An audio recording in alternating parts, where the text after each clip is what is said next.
I'm standing here with Leah from Goffstown, New Hampshire, and you have a new Ron Paul project you have been manically working on. I got a little bit of video of you doing it at Porcupine Fest, but you're still fighting hard to move this forward. Tell me a little bit about it. Well, at Pork Fest, what you saw me do was go around from site to site and just put a little flyer out to try to get a meetup group. I couldn't find a way to communicate to the mass in a more centralized way. It was frowned upon. So I had to go about an end run and do it that way. And so we had a little meetup, and from that meetup, we discussed there, and we moved on from there with the idea of doing a pub crawl for Ron Paul in New Hampshire. We saw people down in New York that have taken it upon themselves as one of their projects to try to target that demographic of people, the wait staff, the waiters, the waitresses, and to let them know on a personal, very personal level why Ron Paul would be the best person for them to vote for. So they are letting them know that he reintroduced again, what he calls his tax-free Tips Act, where it would say that, your tips should not be subject to income or employment taxes. Because they work like little slaves, and he's always trying to find a way to give everybody a right to keep their own money. And so this is one particular piece of legislation that he's introduced. And I can tell you that the people that I've talked to that work in the industry, when I mention this to them, many of them have never heard of him before at all. They're, for the most part, younger, less involved, less aware, and it's very early in the political season for them. So it's not even on their radar to wonder who's running for office. But when I tell them that if he had his way, this would be the law of the land, it's almost heartbreaking. The look on their face, how it would literally, and this is a quote that I've gotten from several of them now, change my life. That would change my life. Because they work so hard for so little that if they could at least keep everything they made, it would make a tremendous difference in their life. Yeah. So it's an in. I remember at Pork Fest, Megan said on her little speech, talk to people on their level. Don't try to inform the wait staff. You're talking about Megan from Silver Circle? That's movie? Right. Yes, and she reprimanded us, not us, but the group, and saying, you don't want to try to talk to somebody about why the Federal Reserve is an evil, tentacled monster if they don't even know what you're talking about. You're just going to lose them. People are going to shut down if they're overwhelmed with information. And you need to talk to somebody at the level that they're at. Well, this is the level that this demographic is at. And so we've started to collect the data, and we're going by county. I have county coordinators now, and we're going to get volunteers for each county, and then hand the information off to the volunteers at their leisure when they have time. Here's 50 places in your county that you can, as you have time, just go in, talk to the staff, leave some literature, have a drink, leave a good tip, and explain why Ron Paul would be beneficial to them, to get them to look into him further. How would people help you? I mean, how should they reach you if they want to assist you with this process? Well, we have Facebook page up, and right now there's our first major event, and it goes under the Facebook page, New Hampshire. Ron Paul Pub Crawl New Hampshire Edition. So if they just type that into Facebook, they'll find you. that page. Saturday night we're having our first major pub crawl where many of us are coming together, and the media has been invited, and we may have anywhere from 30, 40 people, and we already have a series of places lined up. They're waiting for us. They're going to give us drink specials. Around Manchester? Yep. Okay. This first week it's going to be in Manchester. Yes. Okay. It's the day that. Well, he'll be here too. He's going to be here to kick off the campaign officially in the morning. We're going to work during the day, and then we're going to do this at night. Okay. So the project is more of an individual thing where we're going to try to cover as many institutions that sell alcohol and food, hair, anybody that gets tips would be the people that we'd want to target. Right. And then we're going to come together and have these camaraderie, fun, try to draw a lot of attention with a big crowd on a Saturday night. Good. And so anyway, I just got these tip cards in. And one side says, you deserve to keep your hard-earned tips. Your tips should not be subject to income or employment taxes.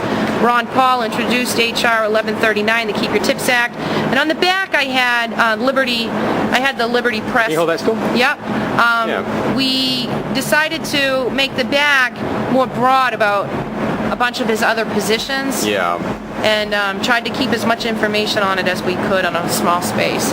Well, so these are for sale, $6, 100, shrink wrapped. But now you were talking also too about the way that we debate with people who may be more sympathetic to the Federal Reserve. And so obviously, if we're Ron Paul supporters, we've got opposition. We've got people that don't agree with us. What do you think is the best way to approach his opponents that is sort of a win for both sides? I think that, like, with the issue of the Federal Reserve, just like Megan said, to talk to people where they are, everybody knows that prices are rising. Everybody feels the pinch, but only 1 in 100 understands where it's coming from. They don't understand why everything is more expensive. So, that's a way that you can discuss the issue without going directly to, do you understand this is a cartel that was, creature from Jekyll Island? But just to discuss on a friendly, non-threatening way, boy, I went grocery shopping, man, it's killing me, and it's killing them.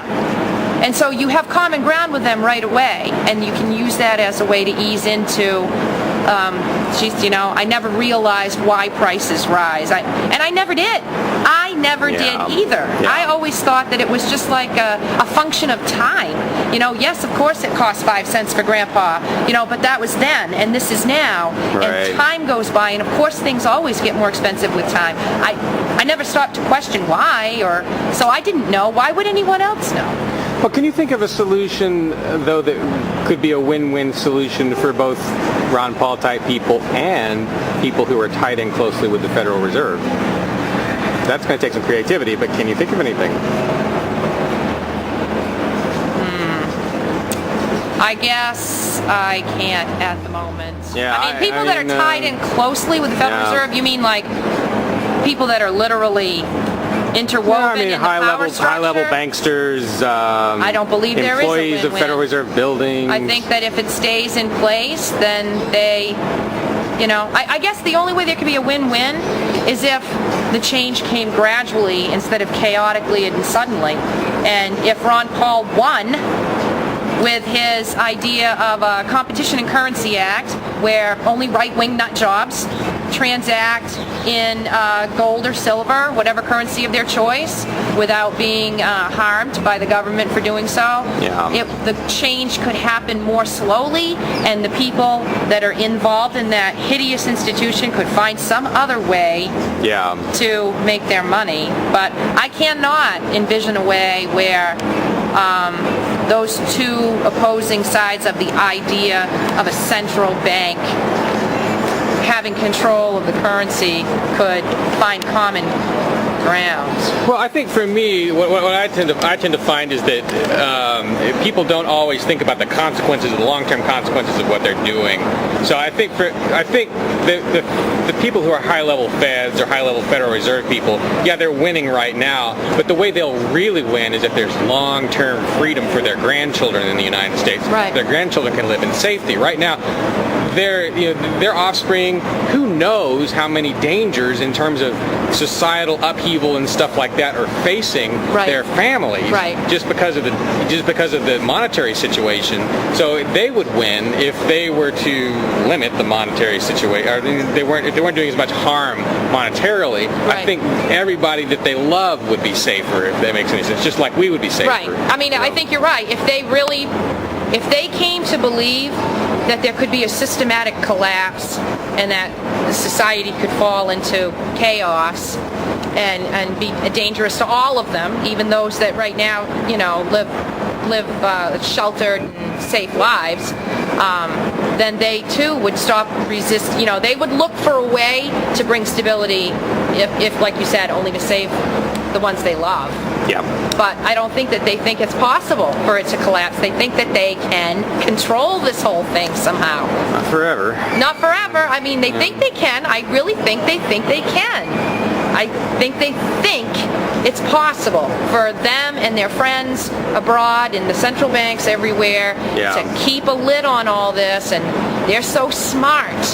They've been able to figure out how to do it, you know? But, I mean, it's unraveling. It's unraveling across the ocean, and that could be a way that we could all win. All right, thanks to change gradually. So anyway, my name's Leah Walchko. If you want to send me an email, if you want to buy some of these, it's LEAHWOLC like cat, Z like zebra, KO. And they can find you on Facebook there, too. And they can find me on Facebook. All right. Thanks, Leah. Okay.